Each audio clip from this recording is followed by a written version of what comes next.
Cette vidéo est la première d'une série de vidéos portant sur l'ajustement des équations bilan, schématisant les transformations chimiques. Comme vous l'avez vu avec Lavoisier, rien ne se perd, rien ne se crée, tout se transforme. Ainsi, lors d'une transformation chimique, il y a réarrangement des atomes des réactifs pour former les produits. Mais attention, aucun atome ne se crée, aucun atome ne se perd. Prenons comme premier exemple la combustion complète du carbone dans le dioxygène pour former du dioxyde de carbone.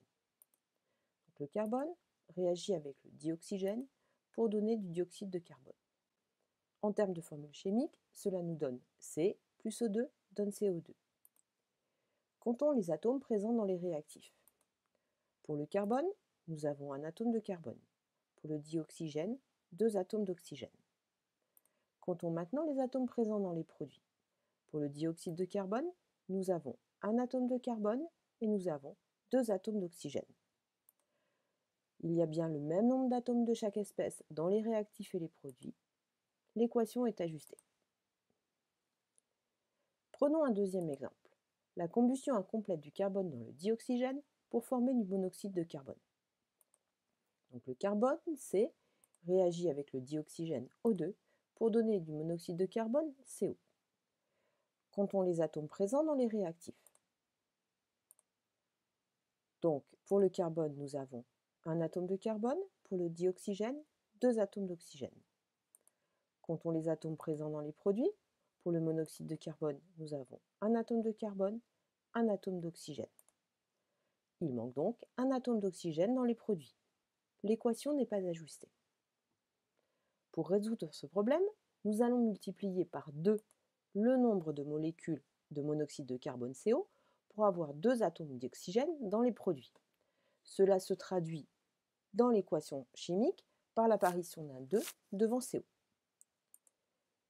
Nous avons maintenant le bon nombre d'atomes d'oxygène entre les réactifs et les produits, mais il manque un atome de carbone dans les réactifs.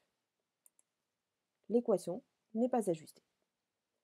Nous allons résoudre ce problème de la même manière que ce que nous avons fait pour les atomes d'oxygène précédemment. Nous allons donc multiplier par 2 le nombre d'atomes de carbone dans les réactifs pour avoir le bon nombre d'atomes de carbone dans les réactifs. Et cela se traduit par l'apparition d'un 2 devant le C dans l'équation chimique.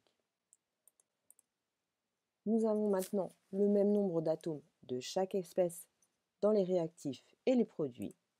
L'équation est ajustée. Prenons un troisième exemple. La combustion du méthane dans le dioxygène pour former du dioxyde de carbone et de l'eau. Donc le méthane, CH4, réagit avec le dioxygène O2 pour donner dioxyde de carbone, CO2 et de l'eau, H2O. Comptons comme précédemment les atomes présents dans les réactifs. Pour le méthane, nous avons donc un atome de carbone et 4 atomes d'hydrogène. Pour le dioxygène, nous avons 2 atomes d'oxygène. Comptons les atomes dans les produits. Donc pour le dioxyde de carbone, nous avons un atome de carbone. Et à partir de l'eau et du dioxyde de carbone, nous avons 3 atomes d'oxygène.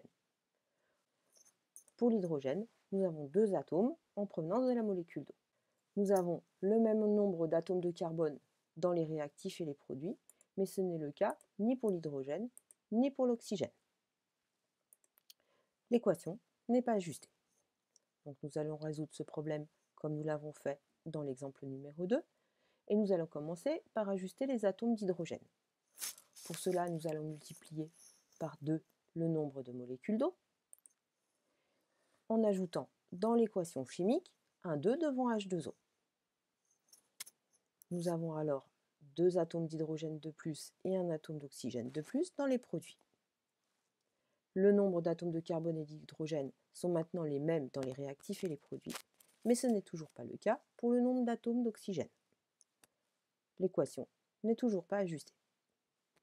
Donc nous allons finir en ajustant le nombre d'atomes d'oxygène. Pour ce faire, nous allons multiplier par 2 le nombre de molécules de dioxygène dans les réactifs pour avoir 4 atomes d'oxygène dans les réactifs. Et nous mettons donc un 2 devant O2 dans l'équation chimique. Nous avons maintenant 4 atomes d'oxygène dans les réactifs. Le nombre d'atomes de chaque élément est le même dans les réactifs et les produits. L'équation est enfin ajustée.